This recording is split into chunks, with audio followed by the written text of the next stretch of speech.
Hi and welcome back to the Citytilidie channel. You all stay safe and well, and another episode in the history of Manchester City since 1880, and it's the final, well, it won't be the final ever of course, but it's the final one of season 23-24. We've got to May, of course. You've seen parts 1 and 2, seen parts 1 of 2, which ended of course on a big cliffhanger, so we're going to find out what happened. And of course, it's like anything, you know what I do. The fun of doing these things, of course, all throughout this season is I've done them as it happened. So sometimes I wasn't sure at the end of part 1 what was going to happen in part 2 because I recorded it before these games took place or these events took place. So it's quite an interesting snapshot on the season, not just from a dramatic historical point of view, but a feeling point of view with myself and what I'm feeling at the time as well. I'll try and put personal observations within this as well, so please enjoy. And of course, the history of Manchester City since 1880. I'm up to about the mid-70s, but obviously I started at 1880 and I've been working my way through the old ones, but this is a new one, so we'll carry it on. We'll look at how it all panned out in May. High to low, I would say. Back to high again, probably. We're going to talk the last episode. City were one home win away from doing a four-peat, an unprecedented four-peat of league titles. Of course, we had to finish off West Ham at home, and we had a second Manchester FA Cup final derby to look forward to, if that's the word we can use now afterwards. Stood in the way, of course, United of a league and cup double, which would have been the first ever in history double. Never been achieved before. So let's go back to the 16th of May 2024. We saw the launch of the new 0161 home shirt, of course. So as I'm recording this, I've got one on order. It's not arrived yet. But as ever, the response, as you'd expect, is mixed. My lad doesn't like it. I think it's okay. I don't understand the point of 0161. But as ever, it possibly looked better on, of course, some people wearing it for the West Ham home game. It looked okay.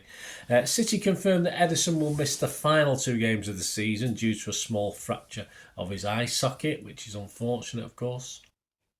On the 18th of May 2024, Phil Foden was also named the 23-24 Premier League Player of the Season because he's already won the Football Writers version of it. He scored 25 goals, the most prolific tally of his Etihad career to date, and 11 assists. To win this award is an achievement I am extremely proud of, Foden said. The Premier League is acknowledged as the greatest league in the world. It's a pleasure to have been nominated with so many other great players who have all enjoyed special seasons for their clubs. Overall, I've been very happy with the way I've played this season. I'm really pleased that I've been able to contribute with goals and assists throughout the season.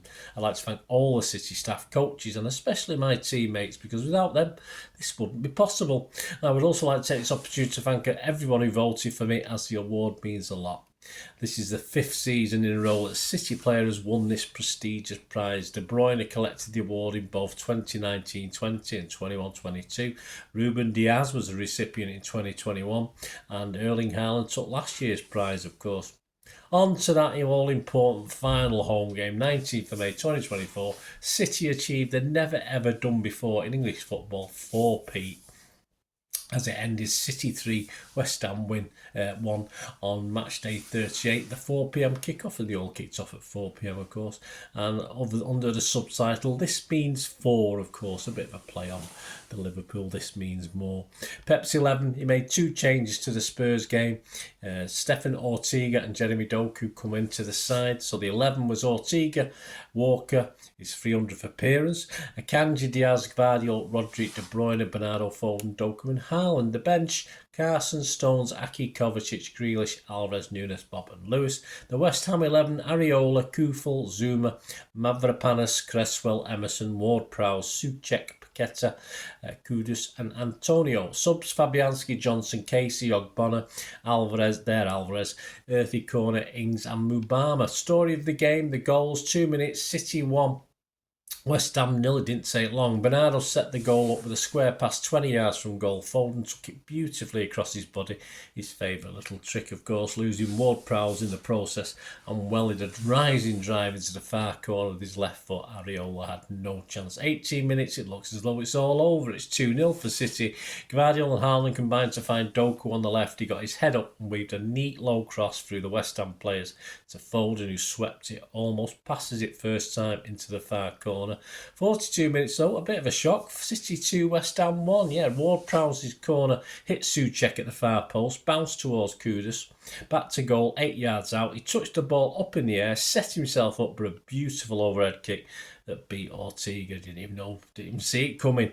Half time, it's 2-1. 59 minutes though. In 14 minutes into the second half, it's City 3, West Ham 1. Bernardo pushed it back to Rodri in the D, and Rodri side-footed a low first-time shot that went through the left hand of the to the left hand of the diving Areola into the net. He couldn't keep it out though. He got a hand on it.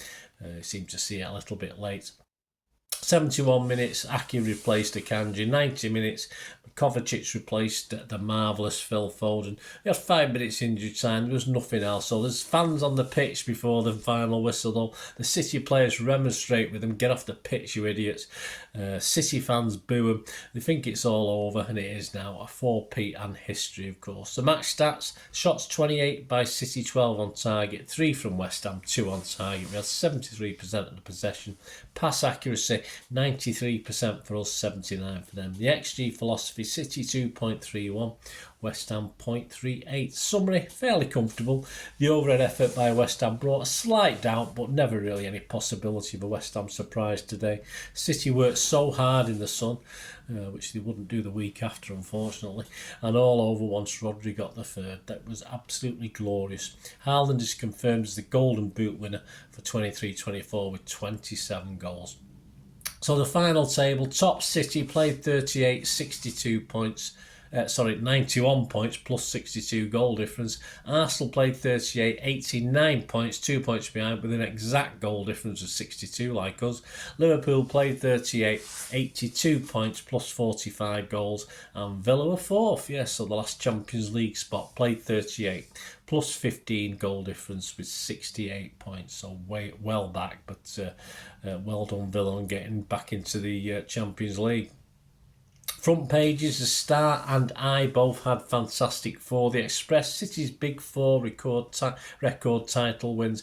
The Mirror: foursome. Telegraph: City seal 4th title in a row. Guardian: 4 in a row. Metro: formidable. Independent: City claim title. The Manchester Evening News front page, back page wrap round: winning formula. The Manchester Evening News inside: Simon Pekowski: Foden can power this side to even more glory. Well, perhaps not this season. Tyrone Marshall: team that Pep built is simply unstoppable. The Express: Jeremy Cross: history boys reign again. Stars: David McDonnell over the Blue Moon.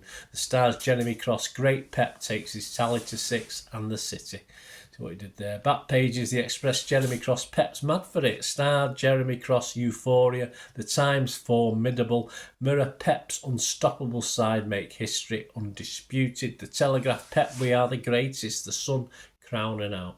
There you go. Season league stats, just some general ones. Our defeat at West Ham this time around took us to the 90-point mark for the 4th time in the Premier League era. We're the only club to reach that landmark 4 times, with Chelsea and Liverpool both doing it on 3 occasions. This is the first season Pep has ever gone a full season without Premier League defeat at our home ground. Across our 19 home league games, we won 14, drew 5, collecting 47 points. We've not suffered a defeat at home in the Premier League since November 2022, a run of 30 games. Many of our current squad have now won the trophy on all 6 occasions. Guardiola has led us to success. Kevin De Bruyne, Edison, Phil Foden, Bernardo, John Stones, Kyle Walker have been part of every single title win we've claimed since Guardiola's arrival. City have been the most prolific side in the league, netting 96 goals in total, spread across our 38 games. That averages out at 2.52 every 90 minutes. 21st of May, 4 City players have been named in England's pre-Euro 2024 training squad for next month's friendly fixtures against Bosnia and Herzegovina and Iceland. Stones, Walker, Foden and Grealish have all been included by manager Gary Southgate. Gareth Southgate as well. 22nd of May, Pep is crowned the 23-24 Premier League Manager of the season. He also received the honour after title-winning campaigns in 17-18, 18-19, 2021, 22-23. He said the award reflects the hard work and excellence of the people at the club in all departments. I'm so proud to be the manager of this group of players and to work alongside the brilliant coaches and support staff every day. Winning 4 titles in a row is one of the proudest achievements of my career. This is the toughest league in the world and our competitors have played some incredible football. Cheeky said, everyone at City is delighted for Pep and this latest recognition of his achievements. As Pep is always quick to point out, our history-making success is a team effort and would not be possible without the tireless work of our players, coaches and backroom staff. However, Pep's inspirational leadership and drive to succeed has made us a beautiful team to watch and seen us once again come out on top in the toughest league in the world. He has taken the club to the summit of the game and everyone connected with Manchester City should be very proud that he represents us. We are. 23rd of May, Scott Carson, also known as Mr. Chuckles, has received a 1-year extension to his City contract. 25th of May, the double bid ends in failure. It ends at Wembley, City 1, United 2, the FA Cup final. Pep's 11 for this, 3 changes to a West Ham team. Stones, Aki and Kovacic all coming to the starting 11. Diaz, Akanji, Doku all moved to the subs bench. In my view, a ridiculous decision by Pep. 2 of these at least should have started. City 11, Ortega, Walker, Stones, Aki, Gvardiol, Rodri, Kovacic, De Bruyne, Bernardo, Foden and Haaland. On the bench, Carson, Diaz, Grealish, Doku, Alvarez, Akanji, Nunes, Bob and Lewis. No idea why Stones started and Kovacic was a negative move for me. Doku should have started and no Akanji or Diaz. One at least of those 2 should have started. United 11, the current master of wasting time as far as goalkeepers concerned: Onana, Wan-Bissaka, Varane, Martinez, Dalla, Amrabat, Mainu, McTominay, Fernandes, Rashford, Garnacho. Subs: Bayindir, Lindelof, Evans, Mount, Hodgland, Ericsson, Diallo, Kwambwala and Anthony. As story of the game, we won't dwell too long on this. 30 minutes, we're 1-0 down. Garnacho takes advantage of a cock-up on the edge of the City penalty area between Gvardiol and Ortega to pounce on a loose ball and score into an empty net.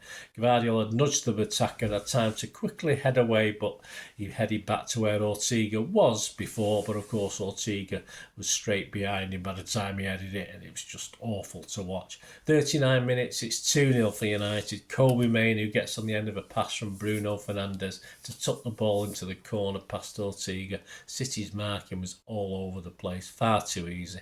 2-0 at half-time to United. Pep made 2 changes. He also admitted his tactics were wrong in this, but took him a while to change it and didn't quite come off. Manuel Kanji and Doku are on for Aki and Kovacic. 57 minutes, Alvarez came on for KDB, a very sad sight, sprinting off. He just hadn't done anything today. 87 minutes, it was City back in the game, but it was too little too late. It was 2-1 for United. Doku had pulled one back for us. Cut inside on his right foot from a couple of yards outside the penalty area, pulls a shot into the bottom corner, beating Onana at the near post. Onana should have done a little bit better, but we're back in it, but as I said, too late. 7 minutes injury time, we didn't worry anybody. Match stats: shots 19 for City, 4 on target, just 11 for United, 5 on target. We had 74% of the possession. Our pass accuracy was 90% against their 76%, but United did win on the XG, mainly due to their first half performance. City's was 1.34, United 1.7. The incentive for me, the summary, the incentive was there. Pep bragged that the boys had been up for this. A lot of people said they shouldn't have been allowed to party after winning the league a week before, but it was just the day. It was just they were back in work on the Tuesday, and as people have said, elite athletes like this should be able to recover in 6 days, but who knows. Sadly, it was a smokescreen. They weren't that up for it from looking at the game. Pep's admitted his tactics were wrong, which seems a little bit odd because United didn't spring any great surprises. He sort of played as we thought they might do. So where did Pep get it wrong? Perhaps because when you start Stones after not featuring in the last key games and playing neither Akanji or Diaz, You just know Pep's gone back to overthinking a big game. But again, as in other big games, we failed in the players collectively, with one or two exceptions, just didn't perform and out on the pitch, defensively and creatively, we were just found wanting. The headlines, just the Manchester Evening News. I couldn't face buying any other papers or even look at the front pages and back pages on the internet as I normally do. Inside the Manchester Evening News, Joe Bray wrote, fans silence, the City get it wrong with game plan against United. Defeat could give Pep more fire for glory next season, which, as at this point in time, is his last season as I'm recording this. Simon Bukowski, it's double trouble as City fall at final hurdle. Kyle Walker was the top rated player, just 7. He was all alone on 7 from Simon Bukowski. Manchester Evening News front page on the Monday after the parade, of course, the capital of football, of course, foot in blue, ball in red. And that was that. The 26th of May, of course, was the parade day as well. So I'll say that Manchester Evening News was after this. This means for parade day. A good turnout, despite the weather not being great. It wasn't a massive route, just one big main street, really, Deansgate. But the threatened thunderstorms kept away. And all there had a lot of fun. It was a decent turnout on the day. 28th of May, Kevin De Bruyne, Phil Foden, Erling Haaland and Rodri have all been voted into the 23-24 Premier League fan team of the season. Well done, guys. And the 31st of May, with another summer tour in the offing to the United States. That'll be in my 24-25, of course, history vlog, history series. With the presence growing in America, a new Manchester City store opened at the Rockefeller Center in New York after the club had seen a rise of 48% in online sales from the US that last season. So let's see how that goes. There you go, guys. A bit of a summary. History created. It wasn't a treble, but 4 in a row was an acceptable follow-on from the unbelievable treble. Did finish on a little bit of a low, losing the FA Cup to that rabble. But that's how it is. You can't win them all, can you? So let me know any memories you've got of the season, guys. Great to hear from you. And of course, look back at the old ones, and I will continue with the new look in this history of Manchester City since 1880. So please join me and let me know what you think. Please, if you are new to the channel, you're stuck with me, you can press that subscribe button, bell notification button, would be great. Everything's City past, present, as long as I can keep going. So please join me. And if you do look through the site, you'll see stuff on my another passion of mine, film and TV. So if that's of any interest, please have a look at that. It'd be great to have you on board. Or if you're not, but you know somebody who might be, give them a kick in my direction. That'd be fantastic. And of course, if it's any interest at all going forward, I'm always after people to help sponsor the channel or support the channel in any way. Just give us a shout. You can obviously message me through YouTube. We can have a chat, or you can get me through my various socials as well. I'm on X, and I'm on X and TikTok at the same address at Bernard_Deneen. I'm on Facebook, of course, at Bernard Deneen, and you can, as I said, contact me through YouTube or email. Just email me as well with your thoughts and ideas, and let's have a chat and see what we can come up with going forward. If you like what I try and do on here, and you want to be part of it, that'd be absolutely wonderful. Thanks for watching, guys. Till we meet again. I'll ask one thing, don't I? Please stay safe, Blues. Come on, City. Bye for now.